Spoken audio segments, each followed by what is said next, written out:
বর্ধমান থেকে নদীপথে তৎকালীন দিনাজপুরে পতিরামে এসে ব্যবসা শুরু করেন ঘোষ পরিবারের পূর্বপুরুষ। ধান এবং পাটের আমদানি রফতানির ব্যবসায় ফুলে ফেপে ওঠে এই পরিবার। ইংরেজিদের কাছ থেকে জমিদারি পায়। পতিরামের বিশাল এলাকায় তৈরি হয় জমিদার বাড়ি, আর সেই বাড়িতেই শুরু হয় দুর্গাপুজো। শোনা যায় এই পুজোতে আসতেন স্বাধীনতা সংগ্রামীরাও।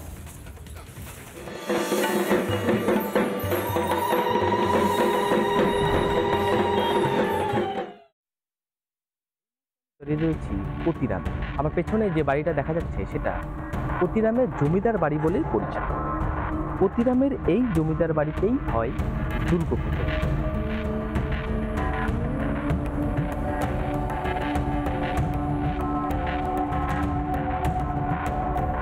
দক্ষিণ দিনাজপুর জেলার ঐতিহ্যবাহী বনেদে বাড়ির পুজোগুলির মধ্যে অন্যতম পতিরামের জমিদার বাড়ির পুজো। ঘোষ বাড়ির দুর্গাপুজো প্রায় ৮ পুরুষ আগে শুরু হয়।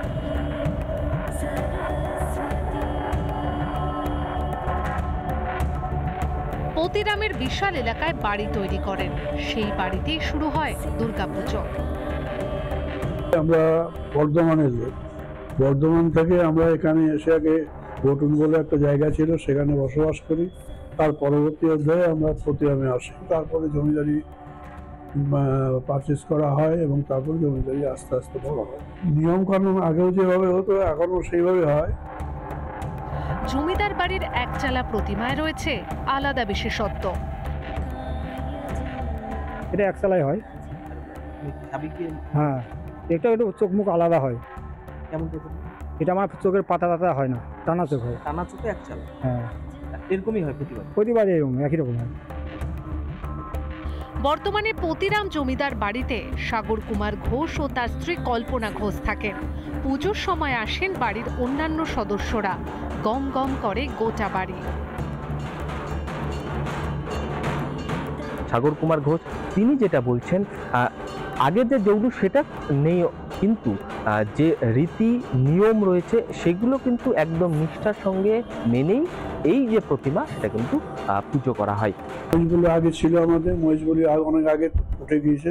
তারপরে পাঠা বলি হতো, পাঠা সপ্তমী অষ্টমী নবমীতে পাঠা বলি হতো।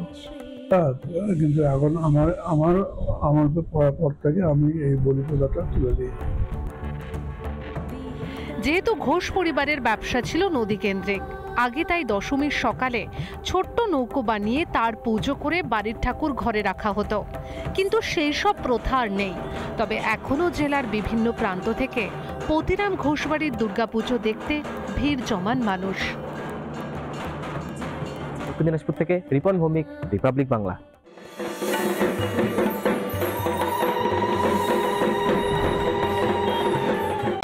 নানা ধরনের কন্টেন্ট দেখার জন্য লাইক করুন, শেয়ার করুন আমাদের ফেসবুক পেজ, সাবস্ক্রাইব করুন আমাদের ইউটিউব চ্যানেল।